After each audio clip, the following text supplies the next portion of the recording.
Hello everyone. So today we are going to do some web scraping in Python, and I'm going to show you like how you can extract any particular data or particular keywords from any particular websites and do the tracks of them. So today I'm going to work with the Amazon website, and I'm pretty much interested in this Amazon Marshall Major 2 Bluetooth headphones, and this is the price currently. The price is quite high right now, for me at least. So what we're going to do, we're going to I have make a script which is going to tell me if the price fell down less than 90. So rather than wasting any more time, I'm going to start it. So okay, so this is I'm using right now is the Microsoft Visual Studio, and for web scraping I'm just using going to import some of the libraries, which is the basic library which I need it right now at the moment. First in one is the beautiful soap and another one is the request. Those you guys really don't know about what these libraries do, I highly recommend you guys just check over their websites and to the official documentations. The request basically the request library is used for the HTTP library for Pythons to build in to extract or to request the data basically. And if you go to the beautiful soap documentations in under the Python, you will going to see it's a beautiful library when you have to pulling out the data from HTML or XML. So basically it's really good enough, and you can just do these two for extracting your data. The third one I'm going to use is the simple mail transfer protocol library for sending the mail from one Gmail account to another, so that every time when the price fall down under certain amount, we're going to receive an email from another Gmail account and saying that hey Moy, the prices fell down. So okay, now we have imported the library, so I'm going to first taking out the URL for the particular website. So this is the URL, so I'm going to paste it. Okay, now I had the URL. I'm going to create the user header. So for that, I'm just creating the user agent, and just in case if you guys really don't know about what is your user agent at the moment, so I'll highly recommend you to visit this site. It's going to provide you what is your user agent, or you can just type what is my user agent. It's going to show you that you are currently user agent at the moment.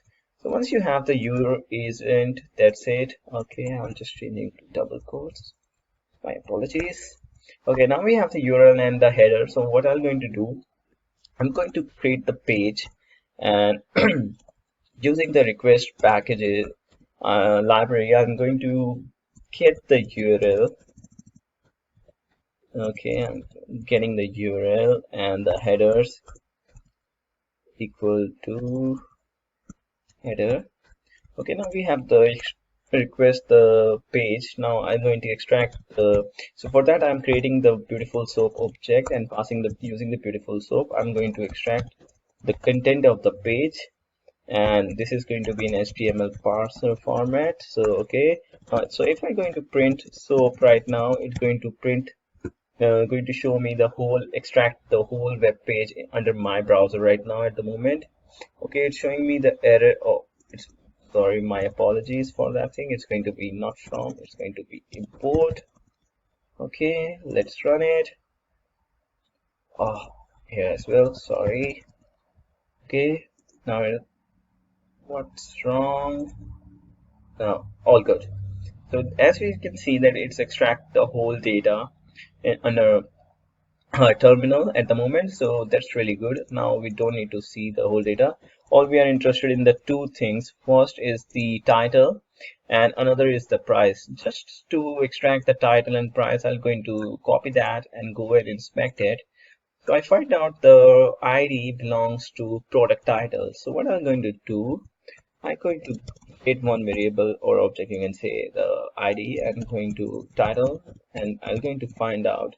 So find using ID equal to product title, and just to get the only the data, I don't need the tags, so I'm using the get text function. Okay, and for price, I'm going to see in the same manner what's the ID for that thing. Now just to get the ID, I just copy and go and inspect it. So I'm finding it's in a price block underscore r price. So I'm just going to copy price block r price. Okay, now to get text, using the get text function again just for the text. And now I'm going to print the title and I'm going to print the price. Okay, let's see whether it's working properly or not. Okay, it's running at the moment.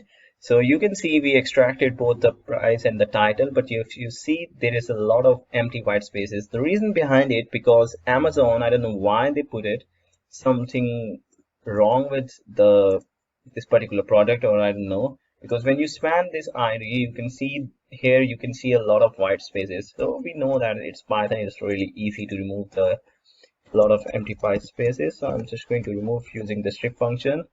Okay, close that thing. I really don't need it at the moment. Just run it. So it's going to strip all my empty white spaces. Now everything is good. Now if you check the price, I believe it's going to be in string at the moment, which we really don't want, because we have to do going to comparison the price, and yeah, so it is string at the moment, so I don't need that thing. So I'm going to create one new variable called converted price and going to put float using the type conversion, and I also don't need the dollar sign at the moment. So okay, now if I print converted price, okay, and I'm going to check whether it's converted or not. Okay, let's run it. So hopefully it's going to remove the dollar sign and give me the float value. Yes, it's removed the dollar sign and give me the float value. So everything is good. Now I'm going to create one if condition, and I'm going to check if converted price, okay, is greater than 90, send an email. And this email function I'm going to create below, and I'm also going to say if the converted price is less than 90, again send an email. So in both cases I'm asking for the email at the moment.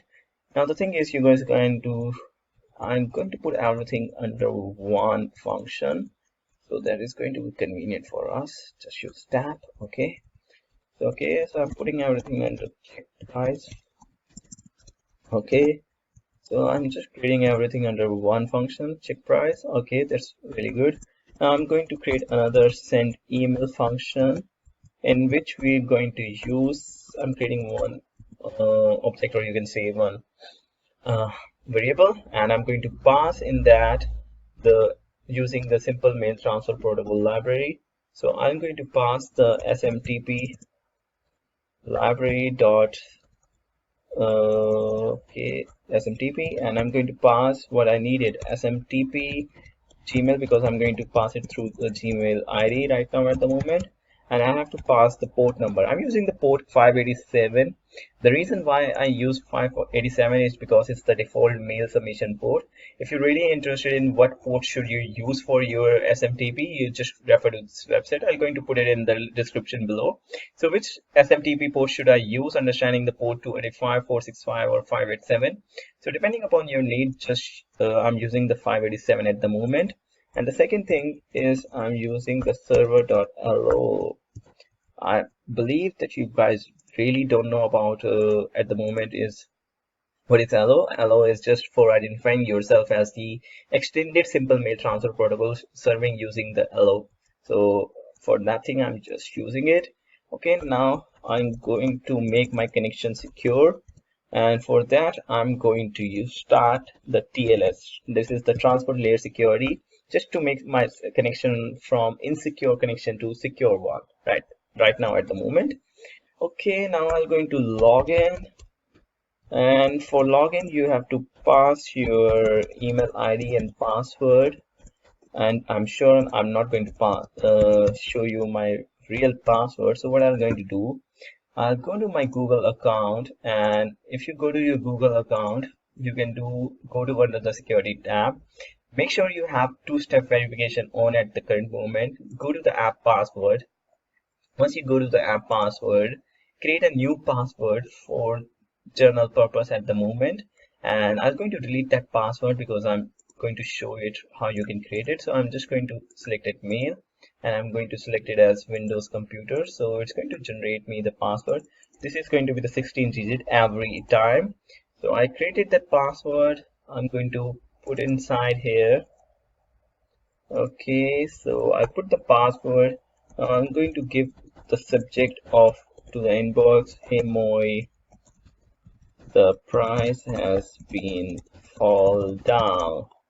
Okay, so I just create that thing. Now I'm going to using the body, and body I'm going to say check the Marshall Major 2 Bluetooth headphone, and I'm going to provide the link as well. I'm going to copy the whole link. Okay, I'm going to provide the whole link here as well. Okay, I provided the link. That's all good. Now I'm going to using the formatted string literals. And if you guys really don't know about what is the formatted string literals, I highly recommend you to guys to read more about it on this website where it's gone. Oh, sorry, apologies. So this realpython.com provides you a very good manner to learn about the formatted string literals. It's a new way to deal with the strings right now at the moment. So I'm going to use it because I love it. So I'm just going to pass the subject, and I'm going to put the subject, and I'm going to creating some new line. Okay, and I'm going to pass the body. Okay, so everything going good now. I'm going to go to the server dot send email. Send email is the inbuilt function at the moment. So I'm going to using the pre-built functions, and I'm going to pass the from address to new address. So I'm passing my both Gmail IDs at the moment. So okay, I'll pass that one. Now my second email ID, I'm Sharma at the gmail.com. Okay, so I passed both my email ID. Now I have to pass the message which I want to send it. Okay, so I have done everything. Now what's just for my convenient, I'm going to say my email has been sent. That's it. Okay, so everything done good. Now I'm going to quit the server. Okay, now for purpose I'm going to create the while loop and pass the condition true, and in which I'm going to check price. I'm calling the check price function, and I'm putting one more library just to run the script forever. Okay, so that's it. So I'm going to say time sleep and 60 second because it's taking in seconds. So hopefully every 1 minute it's going to mail me and sending me that the Marshall price is drop or not. So you have to just validate your conditions whether you want to send it or not. See that it's worked. So it's sent Moi email has been sent. So if you go over there, I'm showing you that I'll receive the email, hey Moi, the price has been fall down. So once you open that link, you will see the link is working or not. So everything is working fine. So as you can see that it's working right now at the moment. So depending upon your need, like what you wants to change here, like if you wants to put your own conditions and wait for it. So every time this script is running, I recommend you to use the AWS server at the moment because I also use that thing. Because just use the AWS server and put it on the online. So every time the script is running, every time you can send. So this is going to work every time. Maybe you can want in per month or maybe per day. So depending upon your need, like how frequent you want to send the emails. Okay guys, hope you guys like this video. If you liked it, please thumbs up and subscribe to my channel. I'm going to put more videos related to web scrappings and Pythons and data science stuff. Okay, thank you. Bye bye.